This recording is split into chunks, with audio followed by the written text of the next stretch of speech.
Bueno, como ya dije en el primer bloque, voy a cometer un gravísimo error ahora y me voy a llenar de enemigos. Y digo que, considerando que tenemos pocos oyentes y que probablemente este mismo programa yo pida, ¿cómo se dice? Cortarlo, sacarlo, tipo, no ponerlo al aire después. Yo quiero decir una cuestión que está en torno a cierto error progresista. Así como considero que es un error brutal no tener una ley que permita abortar de manera segura y legal por la situación económica de mierda que vivimos, todos los que no somos CEOs, lavadores de guita o bien super profesionales con algo de suerte, también considero, no igualmente, pero también considero que resulta ser un error que no haya, o por lo menos que yo no pueda ver, una reflexión crítica del propio movimiento hacia sí mismo, de todo movimiento hacia sí mismo. Yo aún no la veo. Al menos no la veo en público.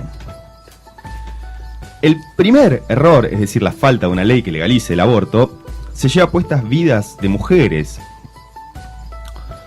Y de ese error se están encargando colectivos de mujeres, también colectivos de hombres. Es uno de los reclamos del feminismo histórico, junto con paridad de sueldos, políticas contra la violencia de género, contra la trata de personas. Sabemos que el feminismo es un movimiento que acompañó desde el comienzo a las luchas obreras. Noble, progresista, bienvenido. De estos dos errores, que no son equivalentes, claramente, los dos errores de los que hablamos, que no haya una ley de interrupción voluntaria del embarazo es mucho más importante, sí, es más grave. Está repleto de información sobre lo malo que es que no haya una ley sobre aborto legal, de aborto legal. Ahora, ya que la ley no salió en esta instancia y que tenemos por delante varios meses de debate antes de la próxima aproximación a su legislación, creo que este es momento de admitir el segundo error y de encargarse de este segundo error, y a eso voy ahora. Mis amigues me dicen que el movimiento tiene que ser a su modo facho, tiene que ser a su modo brutal, para poder efectivamente entrar con violencia y cambiar algo. Pero yo no creo, no el monstruo, yo no creo que esto sea necesariamente así. Por un lado, porque lo constato en lo personal. A mí no me atrae más lo brutal, a mí no me atrae más. Y eso, guarda que yo soy re progre, tengo una educación superhumanista, tengo mi formación postestructuralista, etcétera, etcétera, etcétera. Pero si me alejo un poco de mí mismo y me imagino a una habitante cristiana de Iberá, Misiones, pongámosle, que va paseando un domingo por la calle, toda pacata, y se encuentra de frente a un grupo de militantes porteñas que tienen las mejores intenciones progresistas y que en su frenesí están llevando a cabo una performance frente a la lamentablemente querida iglesia de su barrio, querida por ella, no por la cristiana. Una perfo en la que una representación de eso que esa cristiana conoce como la Virgen María aborta a un bebé de plástico y luego muere desangrada. Digo, difícilmente la cristiana en cuestión pase a considerarlas sororas a las militantes. Lo más probable es que las considere sacrílegas, blasfemas dentro de su lenguaje, ¿no? Y yo me pregunto, ¿saltará alguien adentro del propio movimiento a decir, che, acá derrapamos, acá sumamos más enemigos que adeptos? Yo lo dudo. Por lo menos, insisto, no lo veo en público, sí lo veo en privado. Estamos todos completamente convencidos de que somos súper progres al atacar a la Iglesia Católica. Yo también ataco a la Iglesia Católica. Celeste McDougall, que es una resonante militante de la campaña por el aborto legal, seguro y gratuito, dice hoy en una entrevista en Nodal, que es también una revista muy progre, dice que luchamos contra una institución que tiene 2000 años de dominio sobre nuestros cuerpos. Y se refiere efectivamente a la Iglesia Católica, y eso es erróneo. O sea, es un error. Ahí no hay verdad. ¿Por qué? Aunque suene muy empoderado muy de resistencia, súper heroico, la iglesia cristiana se hace legal, el culto cristiano se hace legal recién en el año 313. Y durante un tiempo bastante largo ni siquiera se expresó orgánicamente respecto del aborto. O sea, no había una posición tomada del culto. Mientras que el aborto estuvo varias veces penado en Roma antes de la Iglesia Católica, desde la ley Cornelia del año 81, antes de justamente Cristo, o sea, antes de que naciera el sujeto, aquel. ¿Cómo puede ser que una persona que está al frente de la campaña nacional por un aborto legal, seguro y gratuito simplemente no sepa esto? Es re incómodo. Me temo que debo cometer el error de anunciar que atacar a la iglesia fue progre, fue en el Renacimiento, compañeros. ¿Por qué seguimos haciendo caso omiso de las poderosas e importantes diferencias internas entre el fascismo liberal y el fascismo eclesiástico? Sabemos todos acá que quien instituyó la escuela laica en nuestro país fue Julio Argentino Roca. La escuela laica la hizo Roca. Es decir, el laicismo no es inorgánico con los intereses imperiales. No confundamos a Macri con la iglesia, porque tendrán mucho que ver a nivel partidario, pero íntimamente no tienen un carajo que ver. O sea, la iglesia puede tener todo el poder que quieras, pero el capital no solo tiene mucho más poder que la iglesia, sino que en su potencia de poder es mucho mayor, porque cuenta con todo nuestro coro acrítico a favor. El macrismo está feliz de la vida con la separación de la iglesia y el Estado, compañeros. Me temo que es así. ¿Por qué no aprovechamos más bien nosotros para explotar una grieta muy explotable al interior de la propia Alianza Cambiemos? Yo todavía no escuché a nadie decirme por qué no explotamos esa grieta al interior de Cambiemos. Sigo con la iglesia. Y pensemos esto, honestamente. ¿Cuántas son las agrupaciones de izquierda LGBTK? ¿Cuántas son incluso las dependencias del propio Estado argentino que hacen un trabajo social equivalente al de la iglesia? Al de la iglesia está de mierda, la católica, la hija de puta, la Bergoglio. Seguramente hay muchas dependencias del Estado, muchas agrupaciones. Pero ¿cuántas? ¿Cuántas son? Ok, te lo tomo. Sí, lo que hace la iglesia es caridad, es moral de mierda, lava cabezas, todo. Sí, las agrupaciones de izquierda educan para la libertad, etcétera. Pero atención, sí, la apostasía colectiva de la que tanto hablamos se lleva a cabo de un saque. ¿Somos realmente tan cándidos para creer que les van a recortar el sueldo a cardenales y a obispos? Yo me atrevo a pensar que no. Chiques, que eso no va a suceder. Que si vamos todos alegremente a meter el trámite de apostasía, cosa que yo ya, comencé a hacer, pero que si vamos todos juntos a apostasiar, y si consiguientemente la iglesia se queda sin fondos del Estado, los resultados yo creo que van a ser más bien los siguientes. Van a haber algunas miles de escuelas, tal vez no gratis hoy, pero en algunos casos bastante baratas, y que no forman necesariamente chupacirios. Acá vos fuiste a una escuela... Hola, sí. Que van a cerrar. O se van a convertir en escuelas privadas, o se van a convertir en call centers. Van a haber yo no sé cuántos miles de comedores que van a cerrar. Varias ferias solidarias, de hecho las más baratas y las que mejor ropa suelen recibir, van a cerrar.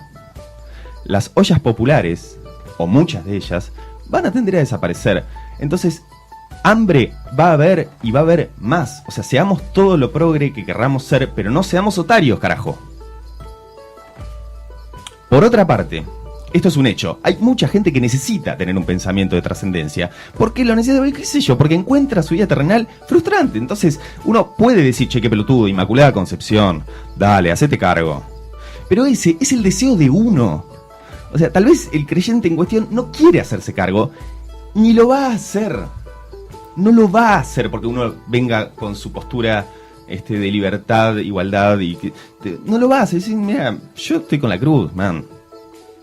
Entonces, si le sacás la iglesia y el comedor de la esquina, al creyente en cuestión, lo más probable es que se vaya al templo pago de la otra esquina, a bancar a los evangelistas, a sumarse a los testigos de Jehová o qué sé yo qué otra movida. ¿Somos nosotros tan giles para creer que si el Estado deja de financiar a la iglesia, eso va a alcanzar para que la gente deje de creer en entidades suprasensoriales?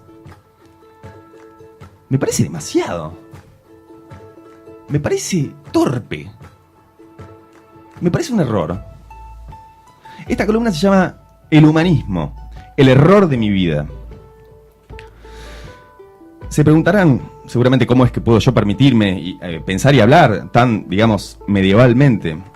Bueno, les voy a contar. Es así, en los últimos años de mi vida yo encontré que mi educación, mi formación Waldorf, humanista, progre, se oponía a algunos de mis intereses reales y me los coartaba. Por ejemplo, uno quiere prender fuego el Ministerio de Defensa, pero se encuentra en cambio parado frente al Ministerio de Defensa, repartiendo fotocopias y leyendo en un altavoz lo indignante que es, por ejemplo, que hayan matado y desaparecido a Maldonado, que lo hayan guardado en el freezer de la estancia de Benetton y que lo hayan tirado al río de nuevo un par de días después.